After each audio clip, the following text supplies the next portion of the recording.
La gestion des urgences est l'un des points critiques de l'organisation de votre cabinet. Derrière ce terme d'urgence se cachent des réalités bien distinctes en fonction de votre profil d'activité. Omnipratique, implantologie, orthodontie, pédodontie. Et en même temps, force est de constater que la gestion des urgences est l'un des sujets les plus anxiogènes pour les équipes dentaires qui les considèrent souvent comme leur bête noire. Or, ces mêmes urgences peuvent représenter de réelles opportunités. Il est donc important de procéder avec méthode et d'identifier clairement l'origine de ces urgences avant d'envisager toute solution. La première chose est de savoir à quel type d'urgence vous avez affaire.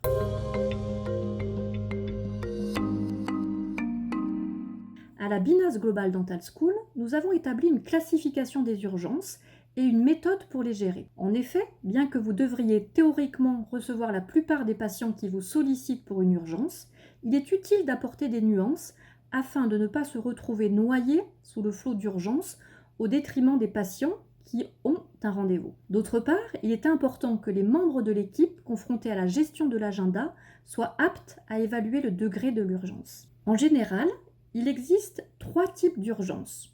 Premièrement, les urgences douloureuses, du type pulpite, abcès, trauma chez les jeunes enfants, appareil orthodontique qui blesse, etc., etc.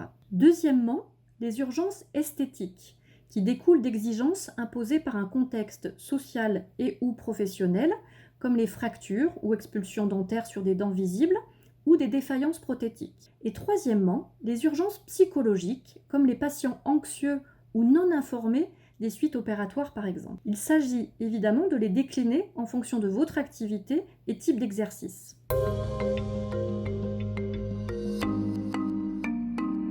Au-delà de ces éléments, nous vous invitons à prendre en compte dans cette classification un autre critère qui serait le profil du patient qui vous sollicite en urgence. Est-ce un patient interne, c'est-à-dire qu'il soit déjà patient du cabinet en ayant un dossier chez vous, qu'il soit en cours de traitement ou non? Ou alors, est-ce un patient dit externe, c'est-à-dire une personne que l'on ne connaît pas, qui n'a pas encore de dossier au cabinet? Il est également dans cette catégorie intéressant de savoir si c'est un patient qui vous est adressé ou non.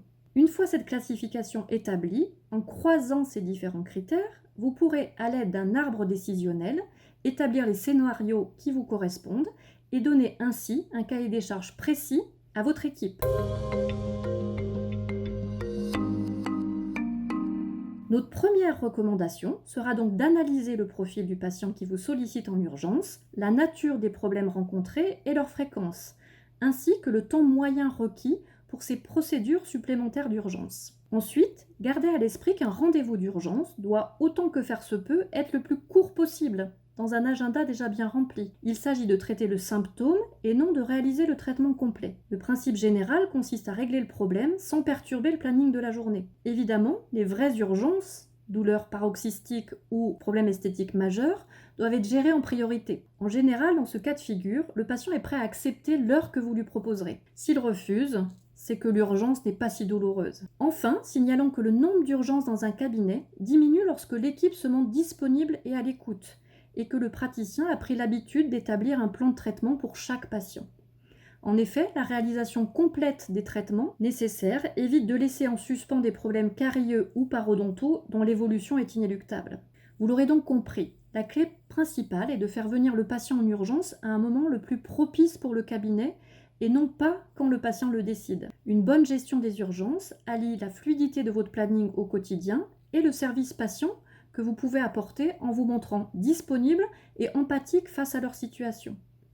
La qualité de votre communication et le pouvoir de soulager rapidement, dans un cas d'urgence, sont indispensables. Les conséquences seront majeures en termes non seulement de reconnaissance et fidélité de vos patients, mais aussi de recommandation de ces mêmes patients vis-à-vis de votre équipe.